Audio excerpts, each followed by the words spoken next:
The kings may have disappeared from public view, but according to the Gotha file, the bloodlines that ruled Europe never actually surrendered power. Behind a locked vault somewhere in the deep heart of Central Europe lies a document known as the Gotha file, a list of names that, well, supposedly don't exist in politics. Yet these people own more land than the world's smallest 10 countries combined. Greetings, time travelers. Today, you see, we're going to peel back the velvet curtain of history to reveal a secret hiding in plain sight. You know, we've been conditioned to believe that the age of empires is over, that the great houses of Europe were just swept away by the winds of revolution and the gears of modern democracy. We look at the royal families of today and see nothing but mascots, celebrities and crowns who exist only for tourism and tradition. But the math, well, it simply doesn't add up. Deep within the archives of the old world, away from the prying eyes of the media, lies the Almanach de Gotha. For centuries, this was the ultimate social register, the who's who of the ruling elite.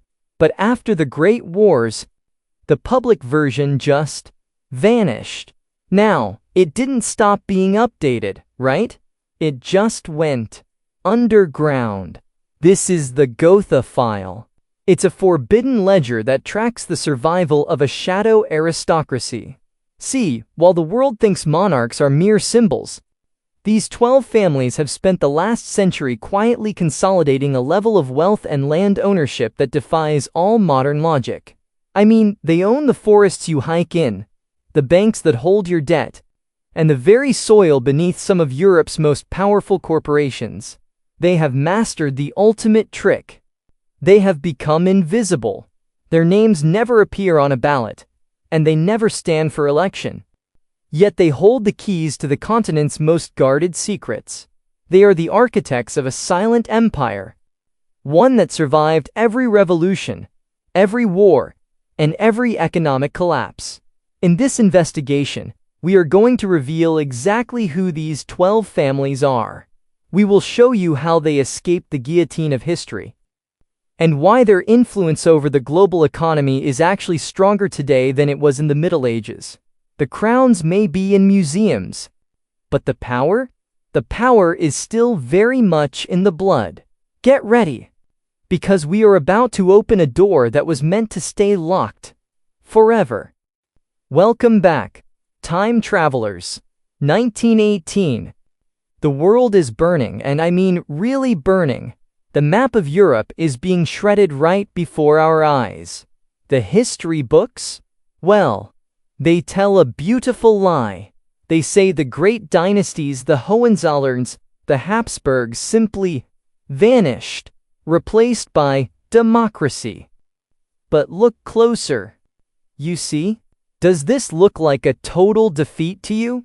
Today, tourists take selfies in the same halls where emperors once signed death warrants. We're told these families are museum pieces, mere relics.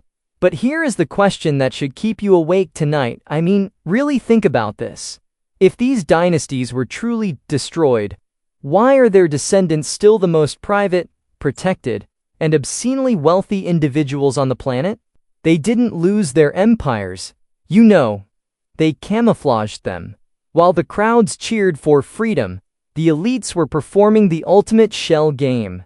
They traded visible crowns for invisible corporations. They moved their gold out of the reach of revolutionary mobs and into the shadows of untraceable trusts. One family didn't just survive this, they mastered it. They are sitting on a mountain of wealth that officially shouldn't exist. But gold isn't their biggest secret. No, there is something they value more than money. Something a revolution can't seize. Something written into their very DNA. You want to see the receipts? It's time to open the Gotha file. Hello, time travelers. Google, Apple, Tesla, startups, really, mere amateurs. Imagine a business that hasn't just lasted decades, but a millennium. You see, you think royalty died in 1918? Well, that's exactly what they wanted you to think. Welcome to the reality of the 12 families. While the world watched crowns fall, these families were busy doing something far more dangerous. They were upgrading. I mean, a crown is a target. But a global portfolio? That's a fortress. Look at the House of Habsburg. Their empire collapsed, right?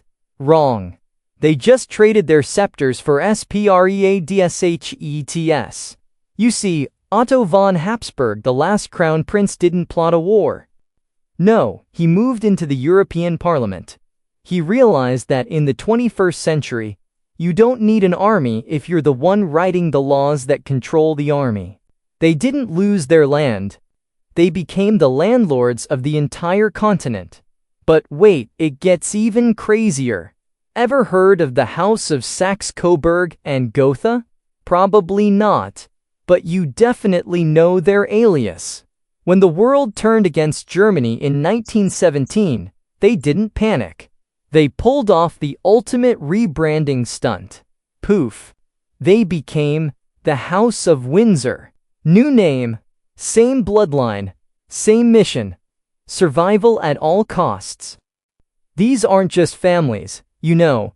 They are multi-generational corporations with an ROI measured in centuries, not fiscal quarters. They're the invisible throne, a network of cousins and confidants hiding behind the titles of philanthropist or businessman. But who is the man leading the Habsburg legacy right now? And why is he suddenly obsessed with the global financial system? Stick with me. Because the Gotha file reveals something terrifying. They've been waiting for a specific moment to step back into the light. And that moment is closer than you think. But first, you need to see the one weapon they've kept hidden for 1,000 years. Look at this. Welcome back, time travelers. You need to forget everything you ever read in history class. You see, the kings didn't just disappear, they simply traded their heavy crowns for something much more dangerous: shareholder rights. Think about it for a second. The 19th century, well, it was a total bloodbath for the royals. Those guillotines, they were thirsty. But while the public was busy celebrating democracy, the 12 families of the Gotha file were pulling off the greatest pivot in human history, right? They realized a brutal, cold truth. A crown is a target. But a portfolio? Now, that's a ghost. They didn't actually lose their wealth, you know. They buried it. Centuries of gold and land were scrubbed. I mean, completely wiped from the public record. And moved deep into the shadows of Switzerland and Luxembourg. These aren't just banks, my friends. They are absolute fortresses of silence. But here's the real kicker. They knew wealth alone just wasn't enough. They needed a blood pact. Blue blood began marrying new money. Ancient royalty merged with the banking elite in a cold, tactical takeover. I mean, why even fight over who sits on the throne when you already own the bank that funds that throne? They became the silent architects of your world, hiding behind a maze of corporate entities you can't even track. But they made one mistake, one single, catastrophic slip-up during a secret gathering in the 1920s. And once you actually see the names in that room, you will never, and I mean never, look at charitable foundations the same way ever again. Stay with me. Because this is where the trail gets dark. As the dust finally settled on the 1920s, the world was barreling toward a catastrophe that should have wiped these dynasties off the map completely. You see, time travelers, history books tell us that 1918 was the end of the old world. But for the 12 families, the true test of survival didn't arrive until the spring of 1945. While the Red Army was marching through the gates of Berlin and the Iron Curtain was preparing to descend, the nobility wasn't just worried about their lives, you know? They were worried about their ledgers. They were facing a pincer movement of total extinction. In the East, Stalin was liquidating the landowning class, while in the West, Allied denazification squads were combing through every single record, looking for any excuse to seize assets tied to the old regime. And yet, if you look at the ownership maps of Europe today, right? These families still hold the keys to the kingdom. How did they do it? Well, they activated what some researchers call the 1945 Protocols. In a series of clandestine meetings held in neutral Switzerland and remote Alpine estates, a strategy was born to move wealth into the shadows. They realized that if they held on to their land as individuals, they would lose everything to revolutionary taxes or outright seizure. So, they stopped being owners. Instead, they became patrons. Through a maze of legal wizardry, ancient estates were suddenly rebranded. That forest the size of a small country. It was no longer a prince's private hunting ground. It was now a protected ecological foundation. The castle full of priceless masterworks. It became a non-profit cultural heritage site. This wasn't just some clever tax dodge, right? It was a masterclass in invisibility. By moving their assets into charitable trusts and agricultural cooperatives, the families effectively vanished from the public record. They didn't have to report their wealth to the government because, technically, they didn't own it anymore. The trust did. And who sat on the board of that trust? A closed circle of cousins, lawyers, and loyalists who ensured the money never left the bloodline. For nearly a century, this system has allowed them to bypass the laws that govern the rest of us, turning their private empires into untouchable sovereign islands within modern democracies. They survived the greatest upheaval in human history by making themselves look like servants of the public good. But, as they were building the shadow world, one family made a gamble so reckless, it threatened to expose the entire network to the prying eyes of the CIA. They thought they had bought the silence of the one man who knew where the bodies were buried. But they forgot one thing. Even a gentleman's agreement has a breaking point, and the secret he left behind is the one thing they simply couldn't bury in a trust. Time travelers, the deeper we go, the more these shadows begin to take a very specific corporate shape. You see, we've moved way past the era of knights and castles. But the power? It remains exactly where it has always been. In the boardrooms of the 21st century, the invisible restoration has finally reached its final form, right? It's a world where the title of prince is replaced by chairman, and the castle walls, well, they're built of digital ledgers and offshore accounts. At the very heart of this modern empire sits a ghost in the machine, known as the Inter-Alpha Group. Formed in 1971, this wasn't just some simple banking alliance. No, it was a strategic pact between 6 of Europe's most influential banks, including the Royal Bank of Scotland, Germany's Commerzbank, and the Credit Bank of Belgium. On the surface, it looked like a way to streamline cross-border trade. But in reality, it was the financial engine for the 12 families. This group acts as a sovereign layer of finance that operates way above the laws of individual nations, creating a web of credit and influence that ensures the old money never stops moving. But the real secret isn't just in the banks. It's in the dirt.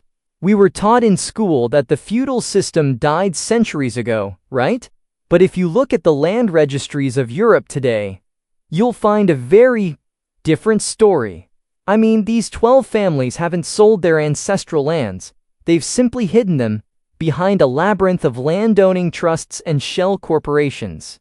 In the United Kingdom, for instance, nearly half of the land is still owned by less than 1% of the population, mostly the aristocracy and the crown.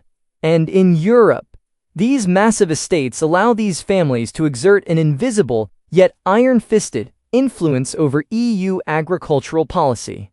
Every single year, billions of dollars in taxpayer-funded subsidies flow directly into these private trusts. I mean, they aren't just holding the land. They are being paid by the public to keep it. This, time travelers, is the birth of modern feudalism. These families influence urban development, they control the flow of food, and they dictate environmental regulations, all without ever appearing on a ballot or holding an elected office. They have turned the machinery of the modern state into a protective shield for their medieval inheritance. They thought this system was impenetrable. They truly believed that by going corporate, they had finally become untouchable. But, as we tracked the flow of inter-alpha capital, we discovered a crack in the foundation. There is a reason these families are suddenly scrambling to consolidate their assets. There is a specific technological shift happening right now. One that threatens to strip away their anonymity forever. And as the digital veil begins to lift, we're finding out that the 12 families aren't just fighting to stay rich. They're fighting a war for the very soul of the continent. A continent that they've kept in the dark for 1,000 years. However, you see, even the most sophisticated bank account cannot hide what's buried beneath the floorboards of a palace that was never meant to be opened. As you walk the streets of Europe today, time travelers, you really need to look closer at the world around you. You know, you aren't just visiting a continent of modern republics and democratic ideals. No, you are walking through a private estate. 6 centuries in the making.